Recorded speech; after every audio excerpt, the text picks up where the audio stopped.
Kias. Yang tidak disepakati itu banyak sekali. Ya. Nah, kita konsentrasi kepada dua hal ini ya, Quran dan Sunnah. Yang tidak disepakati nanti banyak nih. Ya, ada namanya uruf. Ya, ada namanya istihsan. Ada namanya sar'uman qoblana. Ada namanya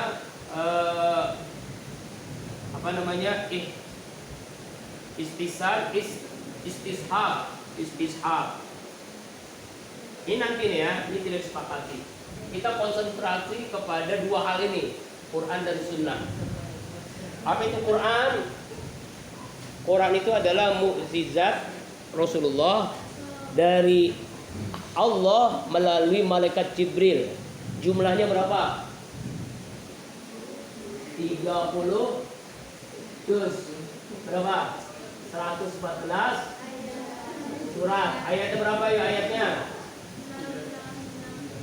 Nah, itu pelajaran aliyah tuh. Yang disepakati yang menjadi standar Indonesia 6.236. Gak sampai 6.600, gak ada. Jadi kalau yang masih sampai 6.666 ayat berarti belum pernah kuliah di YD Al-Hadis. YD Al-Karimiyah. Jadi orang yang mengenal Quran, jadi ini ayatnya nih. Ini menjadi standar mushaf Utsmani 6.236 ayat. Selama berapa diturunkan? Selama berapa periodenya? 22 tahun, 2 bulan, 22 hari yang Quran. Ayat yang pertama turun surah Al-Alaq, Iqra bismi rabbikal ladzi khalaq. Ya, dan seterusnya. Nah, tadi ada pertanyaan tentang nasih mansuh. Ada nggak ayat-ayat yang dinasih dan dimasuk? Ada. Tapi di pembahasan khusus nanti tentang masalah al-aradul mudallilah. Jadi ada ayat-ayat yang dinasih, dimansuh dengan ayat yang lain. Misal contohnya ayat tentang nikah mut'ah. Nikah mut'ah itu pernah dulu terjadi di zaman Nabi dan dibolehkan. Tapi setelah turun ayat yang berikutnya, nikah mut'ah itu diharamkan. Ya, itu contohnya. Jadi hukum itu bisa berubah. Dan yang merubah itu Allah dalam ayat yang selanjutnya. Ya. Tadi ada contoh tentang minuman keras. Kalau minuman keras itu bukan termasuk ayat nasih mansuh. Dia itu tentang tadrijian, tahapan pengharaman khamr.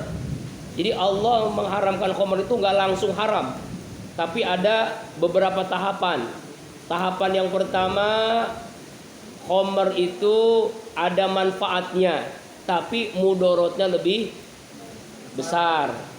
Tahapan yang kedua, ya, diperbolehkan minum khamr, tetapi jangan sholat.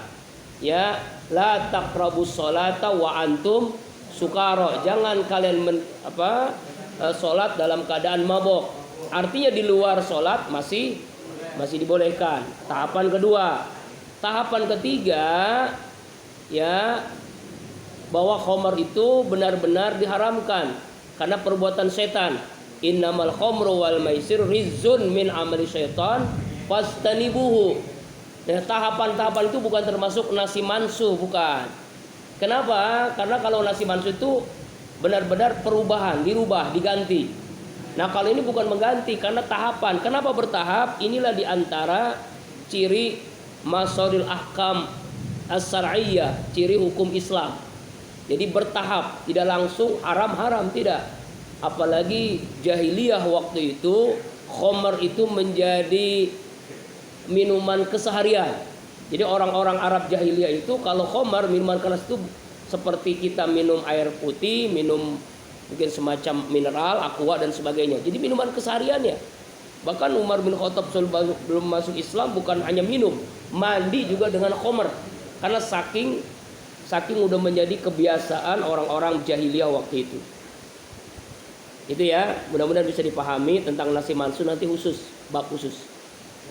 Kemudian fungsi hadis terhadap Al-Quran. Ya, apa saja kategorinya? harus diingat bahwasanya Rasulullah SAW bersabda, taraktu fikum amrayni lan tadillu in tamassaktum bima kitabullah sunnata rasulillah. Aku tinggalkan dua hal yang kamu tidak akan tersesat dengan kedua hal itu. Ya, yaitu Quran dan sunnah Rasulullah sallallahu alaihi wasallam. Inilah masalah ahkam yang paling pokok, Quran dan sunnah. Nah, apa fungsi sunnah kepada Al-Quran? Pertama, merinci hukum yang global di dalam Al-Quran. Pertama, merinci. Ya, jadi merinci yang global. Al-Quran itu global. Contoh misalnya, aqimus sholat, dirikan sholat. Bagaimana caranya sholat? Al-Quran tidak merinci. Cara takbiratul ihram, cara ruku, cara sujud tidak dirinci. Nah, Rasulullah merinci, shollu kama ra'aitumuni usolli, sholatlah sebagaimana sholat. Contoh lagi puasa, ya kan? Allah hanya mewajibkan puasa di bulan Ramadan. Kapan Ramadannya itu? Nanti lewat sunnah Rasulullah SAW. Itu liru'yati, waqtiru liru'yati. Puasalah karena kamu melihat bulan, berbukalah karena melihat bulan. Kemudian tentang zakat, Allah hanya perintahkan dalam Al-Quran, aqimus shalah wa atuz zakat. Tidak merinci, malah dirinci oleh hadis, dirinci oleh sunnah ini, dirinci oleh sunnah. Bagaimana cara mengeluarkan zakat? Ada zakat mal, ada zakat fitrah. Zakat mal ini macam-macam, ada zakat perniagaan, peternakan, pertanian dan sebagainya. Itu dirinci oleh sunnah. Jadi pertama, fungsi hadis sunnah kepada Al-Quran adalah merinci. Yang kedua, menjelaskan hukum yang ada di dalam Al-Quran.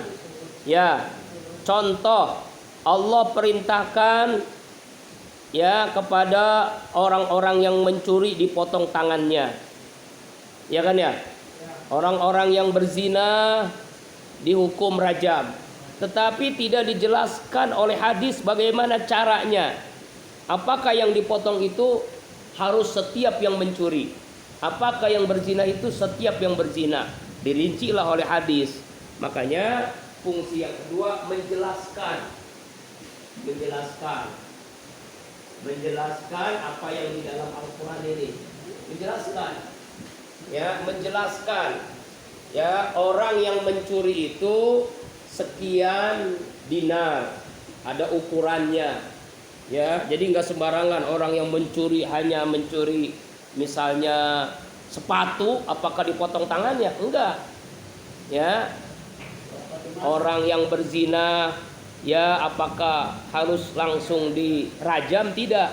Nanti ada namanya zina muhson, ada zina goir muhson. Itu dirinci oleh hadis Rasulullah Shallallahu Alaihi Wasallam. Kemudian yang ketiga, fungsi hadis terhadap Al-Quran mengkhususkan hukum-hukum yang bersifat umum. Ya, jadi mengkhususkan yang bersifat umum di dalam Al-Quran. Mengkhususkan yang bersifat umum. Mengkhususkan yang umum dari Al-Quran. Apa contohnya? Contohnya misalnya tentang masalah warisan. Allah berfirman dalam An-Nisa ayat 11. A'udzubillahi minasyaitonirrajim. Yusikumullahu fi auladikum. Allah mensyariat kepada kalian, memerintahkan untuk membagikan warisan, harta warisan untuk anak-anak kalian. Lalu kalimat anak-anak ini kan umum. Anak yang bagaimana yang mendapatkan harta warisan?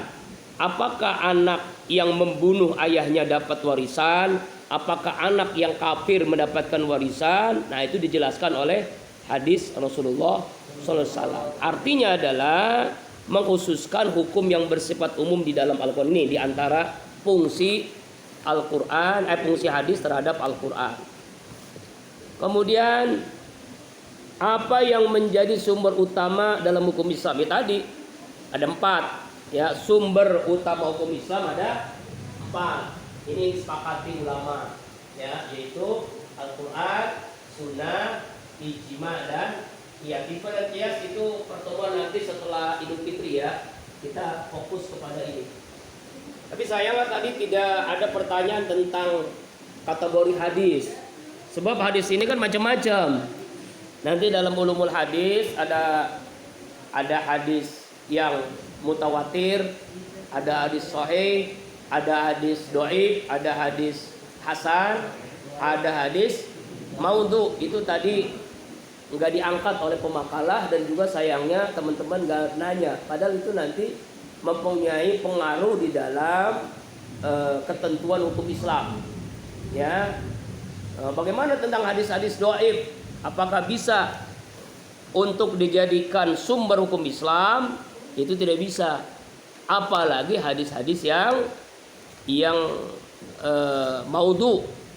Ya, hadis-hadis yang maudhu itu hadis-hadis yang palsu.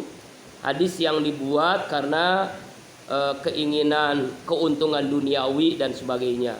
Nah ini contoh-contoh hadis palsu itu bertebaran di bulan Ramadan ini nih, banyak sekali hadis palsu. Itu tidak bisa dijadikan sebagai sumber hukum Islam. Contoh hadis palsu Ramadan, hadis bermasalah di bulan Ramadan, hadis tentang man fariha biduhuli Ramadan haramallah jasad ala niran. Itu hadis palsu tuh. Siapa yang gembira datangnya Ramadan, maka Allah haramkan jasad ada di neraka. Contoh lagi, awal rahmah, awsatu magfirah, kemudian wa akhiru itkun minan nar, hadis palsu. Contoh lagi, hadis-hadis yang bertebaran tentang fadilah sholat tarawih, ya kan?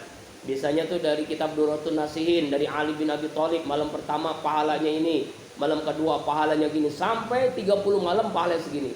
Kadang pahalanya itu lebay, ya tahu lebay, berlebih-lebihan yang kadang-kadang nggak masuk akal, ya nggak masuk akal. Nah, ini contoh hadis palsu itu diantaranya lebay dalam pemberian pahala. Nah, itu diantara contoh-contohnya.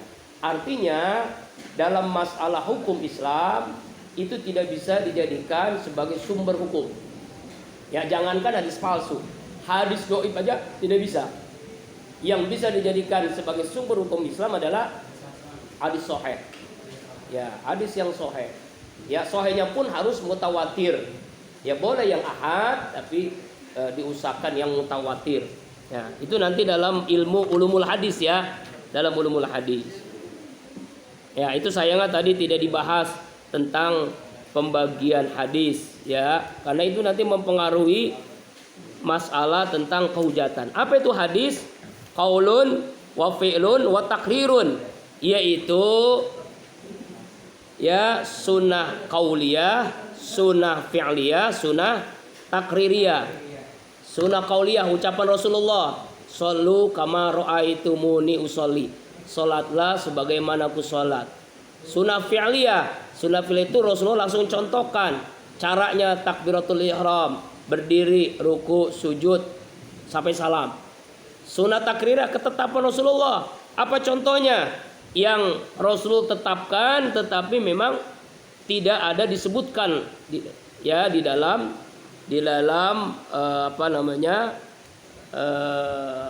ucapan Rasulullah, hanya sebagai ketetapan Rasulullah sallallahu alaihi wasallam. Ya, seperti Rasulullah itu membolehkan orang yang melakukan zikir berjamaah, zikir jahar setelah sholat. Nah, itu kan yang dipermasalahkan oleh orang-orang yang tidak memahami pembagian sunnah tadi. Ya, padahal sunnah tadi kan ada 3. Ada sunnah ucapan, ada sunnah perbuatan, ada sunnah ketetapan. Namanya qauliyah, kemudian fi'liyah dan takririyah. Ya. Contoh lagi, contoh sunnah takririyah, yaitu contohnya tentang sikap diam Rasulullah SAW ketika kasus Amr ibnu As yang berada di dalam keadaan junub. Suatu malam yang sangat dingin, ia tidak sanggup mandi karena sakit, karena sangat dingin. Maka ketika itu Amr ibnu As melakukan tayamum. Hal itu disampaikan kepada Rasulullah pada Ammar, engkau melaksanakan sholat bersama teman engkau sedang kau dalam keadaan junub. Saya ingat firman Allah, janganlah membunuh diri kamu sendiri.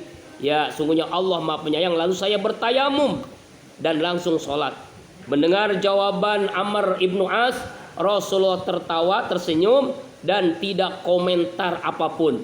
Artinya Rasulullah menetapkan seseorang boleh tayamum sebagai pengganti mani junub. Ini contoh sunnah takririyah, ya. Nah ini, nah ya, sunnahnya ada 3 nih ya. Sunnah apa tadi? Pertama sunnah aulia, ya, sunnah aulia, ucapan. Yang kedua sunnah fi'liyah, ya, fi'liyah, betul ya, yaitu perbuatan. Yang ketiga sunnah takririyah, ya. Apa ini? Ketetapan. Ya, contohnya tadi kasus Amr bin As yang dia tidak sanggup mandi junub. Padahal setelah berhubungan suami istri, dia mengganti dengan tayamum. Lalu ditanyakan oleh Rasulullah tersenyum dan dia membolehkan untuk tayamum. Nah, itu contohnya takririyah. Mudah-mudahan bisa dipahami ya. Wallahu a'lam bishawab. Ada